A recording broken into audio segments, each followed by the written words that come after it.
नमस्कार किसान साथियों, मैं शशि कुमार, कृषि विशेषज्ञ। और वैसे तो आपको पता है ही मेरा सिलेक्शन अब इफ़को में हो गया है as a IFFCO SFA Saran. आज हम लोग बात करेंगे नाइट्रोजन के बारे में। तो हम लोग देखते हैं कि फसल के लिए नाइट्रोजन काफ़ी महत्वपूर्ण है। तो नाइट्रोजन हम लोग ज़्यादातर यूरिया के माध्यम से देते हैं। तो क्या यूरिया के जगह पे हम दूसरा चीज़ क्या प्रयोग कर सकते हैं? तो नैनो यूरिया, जैसे कि आप देख सकते हैं। तो नैनो यूरिया क्या है? तो विश्व में पहली बार नैनो टेक्नोलॉजी से यूरिया के दाने को 55,000 टुकड़ों में तोड़ करके नैनो यूरिया बनाया गया है। नैनो यूरिया क्या होता है कि यह पत्तियों पे स्प्रे होता है। तो पत्तियों पे जब भी छिड़काव करेंगे, कब करेंगे, कैसे करेंगे, कब करेंगे कि ज़्यादा फायदा होगा, इन सब के बारे में हम लोग देखेंगे। तो आज हम लोग आते हैं नैनो यूरिया के बारे में। तो किसान भाइयों, हम ये बताना चाहते हैं कि नैनो यूरिया का प्रयोग कब करना चाहिए। क्या हम लोग को यूरिया के जगह पर नैनो यूरिया पूरी तरह सलाह देना चाहिए? नहीं।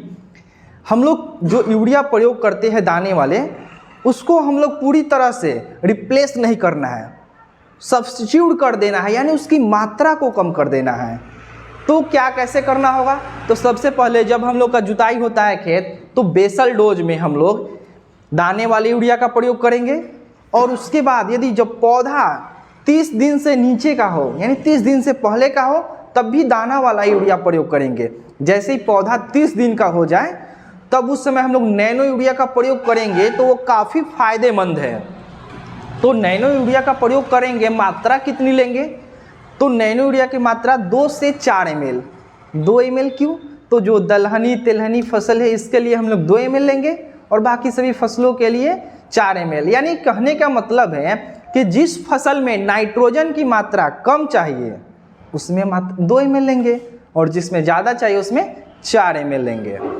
तो 15 लीटर वाली जो टैंक यहाँ पे देख सकते हैं कि मान लीजिए जो ये खेत है, तो खेत में ये धान की फसल लगी हुई है, इसमें भी हम लोगों ने स्प्रे करवाया था। जो 15 लीटर वाली टैंक होती है, उस टैंक में ढक्कन से 2.5 से 3 ढक्कन डालते हैं, फिर उसको अच्छी तरह से मिलाते हैं और स्प्रे करेंगे। तो ध्यान रखना है किसान भाइयों कि जो स्प्रे हम लोग करेंगे वो 25 से 30 दिन का पौधा होना चाहिए।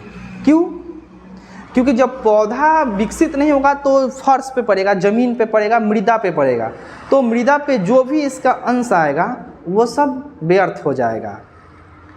तो इसके लिए हम लोग को कब छिड़काव करना चाहिए? 30 दिन के बाद। इसमें क्या होता है, जो हमारी पौधे होती है, पौधे में जो पत्तियां होती है, पत्तियों में बहुत सारा रंध्र होता है, स्टोमेटा होता है।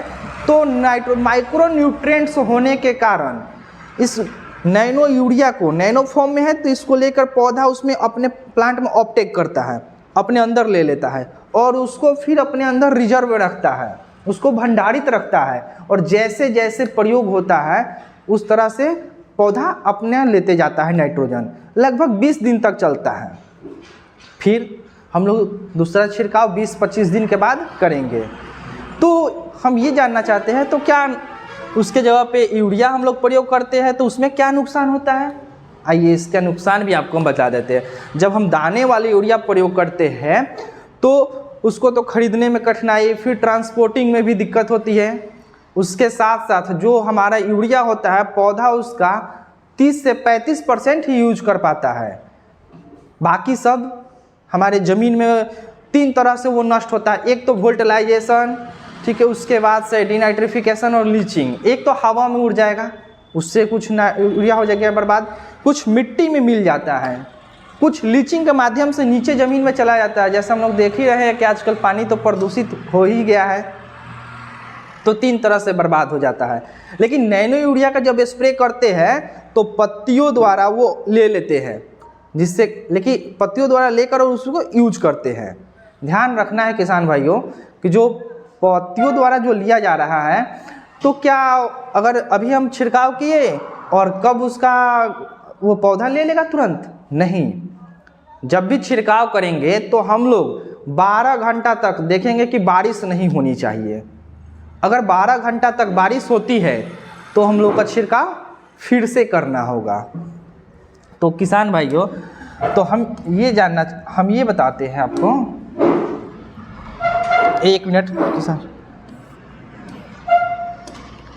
जैसे ये हम आपको बता सकते हैं किसान भाइयों कि जैसे हम लोग अभी तक तो बहुत सारी फसल की बात कर रहे थे, थोड़ी सी यहाँ पे हम देखें कि पान है, तो पान की फसल में भी हम लोग नैनो यूरिया का प्रयोग करवाए थे। और यहाँ पे हमारे जो डिस्प्ले पे जितने भी वीडियो चल रहे हैं ये सब हम लोग डेमोस्ट्रेशन कराते हैं, और यहाँ पे किसान जो है उनके द्वारा रिजल्ट भी लेते हैं कि कैसा रहा, फीडबैक लेते हैं। तो फीडबैक भी काफ़ी अच्छा आया है। इसके लिए आप लोग इफ़को सारण के फेसबुक पेज पे भी देख सकते हैं, या इफ़को के मेन फेसबुक पेज पे भी देख सकते हैं, यूट्यूब पे भी देख सकते हैं, इन सब जगहों पे भी आप लोग देख सकते हैं। हम यहाँ आते हैं कि 25 से 30 दिन बाद तो एक छिड़काव हो गया, फिर दूसरा छिड़काव हम लोग कब करेंगे? तो जो दूसरा छिड़काव होगा वो 40 से 45 दिन के बाद करेंगे, ठीक है, या फिर जब हमारी बाली आती है उससे एक सप्ताह पहले करेंगे। पहले करने के और क्या क्या नैनो यूरिया के और क्या क्या फ़ायदे हैं? तो नैनो यूरिया जब हम प्रयोग करते हैं तो पत्तियों जो होता है, पौधे की पत्तियाँ वो पूरी तरह से हरी नहीं रहती है, नॉर्मल रहती है जैसे रहना चाहिए। क्या आपको लगता है कि ज़्यादा हरा हो जाने से फसल अच्छा होगा? नहीं, ज़्यादा हरा होगा तो कीटों का आक्रमण भी ज़्यादा होगा, फिर हमारे जो फसल की अवधि होगी फ्लावरिंग की वो भी बढ़ जाएगा, तो हम लोग की जो फूल की अवस्था वो भी बढ़ जाएगा, कीटों का आक्रमण होगा तो हमारा फसल नष्ट होगा। अगर ये हमारा फसल अगर नॉर्मल ही रहता है हरा और इसमें नाइट्रोजन की पूर्ति रहता है, नाइट्रोजन की कमी कब होगा? जब नीचे वाला पत्ता पीला होने लगेगा तब।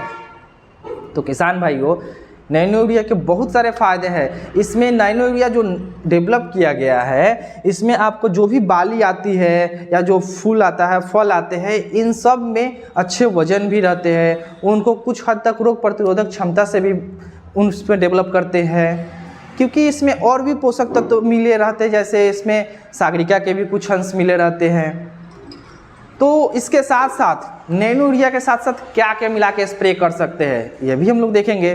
तो इसके साथ हम लोग 60 तरह के हम लोग इंसेक्टिसाइड हम लोग मिला के इसमें प्रयोग कर सकते हैं। साथ में अगर इफ़को के नैनो यूरिया के साथ में इफ़को के अगर सागरिका भी प्रयोग करते हैं तो वो काफ़ी फ़ायदेमंद होता है। या फिर WSF होता है 100% घुलनशील 100% घुलनशील उर्वरक जो हम लोगों का है, उसमें जैसे NPK 19-19-19, 18-18-18, 00-50, ये तमाम है। इन सब का अगर उसके साथ भी मिलाकर प्रयोग करते हैं तो रिजल्ट काफ़ी अच्छा रहता है। और ऐसे भी नैनो का करेंगे तो नैनो यूरिया नाइट्रोजन की पूर्ति करता है। कुछ लोग का प्रश्न ये भी रहता है कि हम प्रयोग किए फ़ायदे नहीं किए। देखिए, तो आप मेरे अनुसार आइए, आप जो मात्रा है पहले तो देखिए कि पौधा जो है वो 25 से 30 दिन का होना चाहिए, ठीक है। उसके बाद में पौधे 30 दिन का होना चाहिए। मात्रा जो होना चाहिए 1 लीटर पानी में 2 से 4 ml होना चाहिए, इसके अनुसार हम लोग डालेंगे। और अगर कोई सागरिका मिलाते हैं तो उसकी भी मात्रा 2 से 4 ml 1 लीटर पानी में लेते हैं। कोई WSF लेते हैं तो उसकी मात्रा के अनुसार इसमें डालते हैं। इस तरह से करेंगे तो बहुत फ़ायदेमंद होगा। अगर नाइट्रोजन के लिए देते हैं तो केवल नैनो यूरिया, और भी पोषक तत्व चाहते हैं दे जिससे फल फूल हमारे साइज अच्छे हो, फिर से वजन में हो, इस और चाहते कि रोग भी ना लगे, इसके लिए हम लोग इफ़को का सागरिका भी देंगे साथ में, तो फसल काफ़ी अच्छा होगा। तो आप सभी से भी यही आग्रह करेंगे कि किसी भ्रम में न रहकर, किसी दूसरे का किसान का न सुनकर आप खुद से प्रयोग करें और बताएं। आप सभी हमारे YouTube पे भी बता सकते हैं, साथ में आप लोग इफ़को सारण के फेसबुक पेज के माध्यम से भी मैसेज कर सकते हैं, या फिर हमारे किसान समृद्धि के जो ग्रुप है इस ग्रुप में भी आप लोग जुड़कर मैसेज कर सकते हैं। तो आप सभी से भी निवेदन है कि नैनो यूरिया, सागरिका, इफ़को के WSF इन सब का प्रयोग करें और रिजल्ट भी बताएं। धन्यवाद।